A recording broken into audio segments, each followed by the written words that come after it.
मैं अपनी पत्नी की कहानी आप लोग के सामने शेयर करना चाहता हूँ। मैं योगेश हूँ। अभी अभी शादी के बाद मैं और मेरी पत्नी रिया एक बड़े शहर कलकत्ता में आ गए हैं। हम दो ही लोग हैं, एक बड़ा घर है। मेरा एक अच्छा बिजनेस है। मैं ये कभी सोचता हूँ कि मुझे बहुत अच्छी पत्नी मिली है। शहर में आए तो अभी हमें कुछ ही दिन हुए तभी मेरी पत्नी एक 18 साल के लड़के को एक दिन घर में ले आई। उससे कहा कि अब से काम की जरूरत है।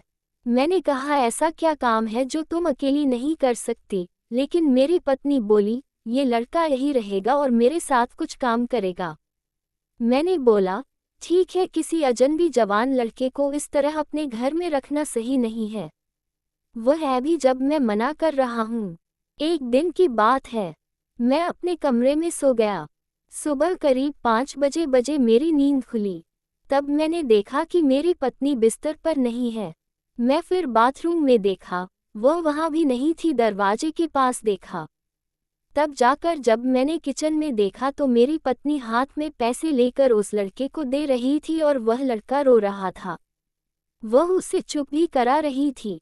मैं सारी चीज देख रहा था।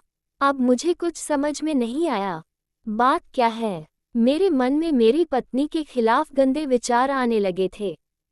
साथ में ये भी ख्याल आया कि मैं जो सोच रहा हूँ वह गलत है। मैं रूम से बाहर आया। लड़का मुझे देखकर अपनी आंसू पहुंचकर मुझे देखते ही बोला, साहब जो आप सोच रहे हो वैसा कुछ भी नहीं है। अचानक मेरी नज़र गेट के बाहर गई तो लड़के की माँ रोती हुई यही मेरे पैर पर गिर गई और मुझसे बोली, ऐसा इंसान बहुत कम मिलते हैं। मैंने पूछा, क्या परेशानी है, आप मुझे बताएं। लड़के की माँ बोली, इसके पिता साहब ऑफिस में सिक्योरिटी में नौकरी करते जाना कैंसर के कारण उनकी मौत हो गई। इसका एक बड़ा भाई है लेकिन उसे पीने और जुए की लत है। वह मेरे पास एक पैसा नहीं टिकने देता है।